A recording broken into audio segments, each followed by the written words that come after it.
If you're looking at buying an investment property, you need to know these things beforehand.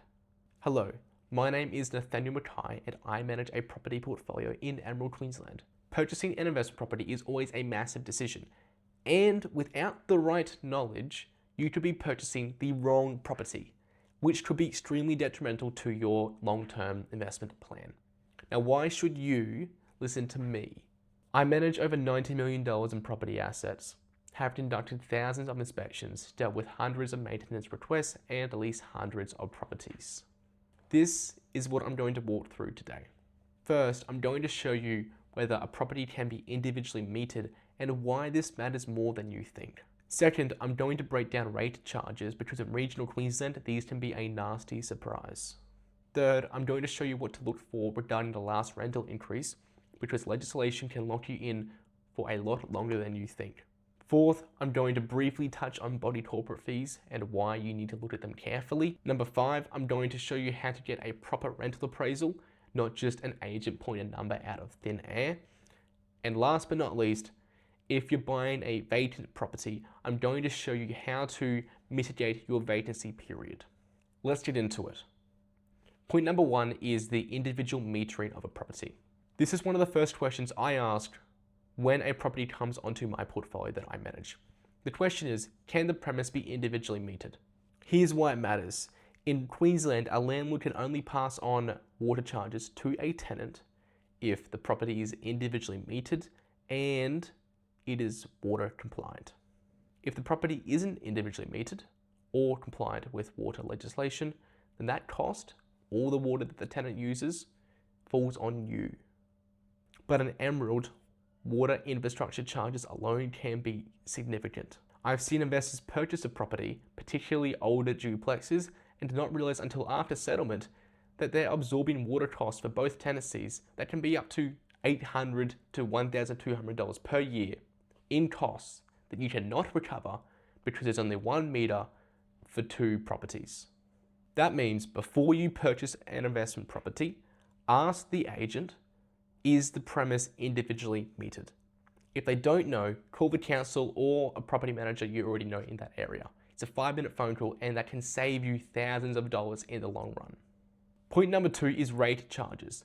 This one catches a lot of investors off guard. Thinking of buying a property without checking the rates notice is like buying a car without looking underneath the hood. Everything looks fine from the outside until you've already committed. Emerald sits under Central Highlands Regional Council, and the rate structure here is different to what most people are used to. You have general rates, recycling, sewage, and waste management all packed into the one bill. Before you commit to a purchase, get a copy of the full rates notice, please. Not a summary, the actual notice. The number might change your whole decision, and you actually may find out the previous landlord is in significant rates arrears with the council. And if the property has a body corporate, the rate structure is different again, which I'll talk about in point 4. The next point is one that most first-time investors overlook, and it could cost you an entire year's worth of rent increase potential if you miss this.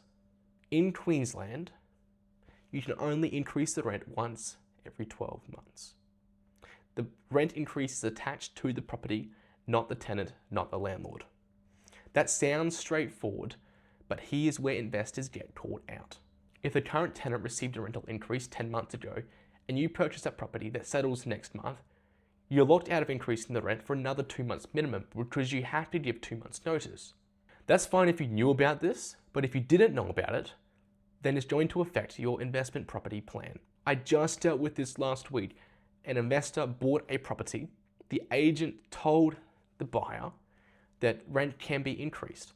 What they didn't disclose is that the lease goes until next year at the lower rate.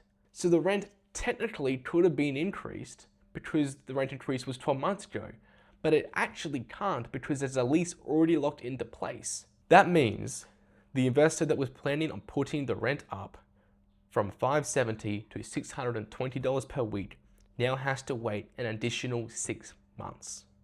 So before you purchase a tenanted property, make sure to ask, when was the last rent increase? And how long is a lease until, and what is the current rate that the tenant is paying? Get all of these dates in writing because it will change the financial projections you have for that investment. Next topic is body corporate fees. Not all body corporate fees are created equal. The levy amount on the listing is just the starting point. Think of body corporate fees like an iceberg.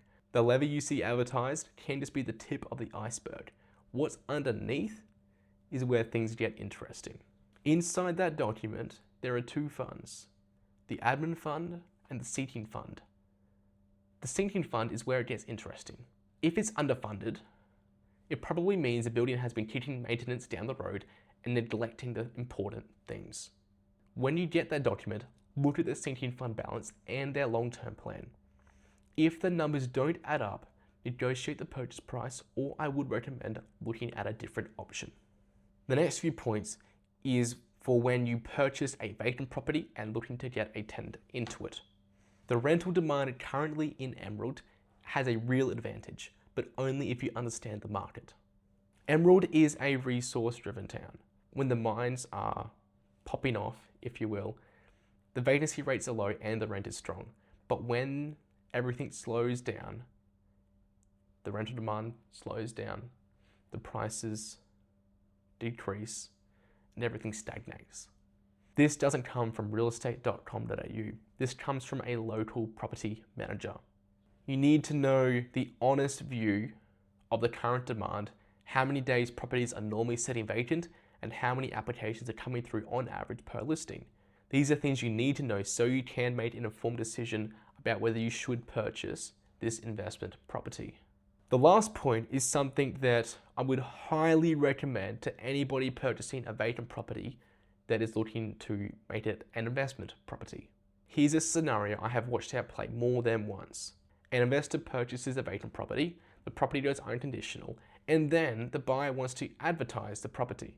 But because the contract did not state that the property could be advertised prior to settlement, you have to wait an additional 10, however long unconditional is, until it settles. You have to wait that long until you can advertise that property. You can negotiate a clause in the contract of sale that allows the property manager to advertise a property prior to settlement but after unconditional. This gives you an additional 10 days to secure a tenant prior to the property settling. Hopefully, that means by the time the property settles, it's already signed a lease in place for the tenant to move in a few days' time, meaning you almost have a zero vacancy period. This can sound like a small thing, 10 days or 4 or 5 days, what's the difference?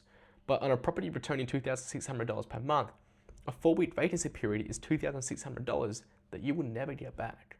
So before you sign a contract on a vacant property, make sure you include that clause and have your property manager on standby to advertise that property. The point of this video is not to scare you off purchasing an investment property. I really hope I haven't done that. It's actually the opposite, what I'm trying to do. Emerald is in my opinion, one of the best regional markets for Queensland investors right now. But like any investment, the difference between a great result and a costly one often comes down to what you do before you commit.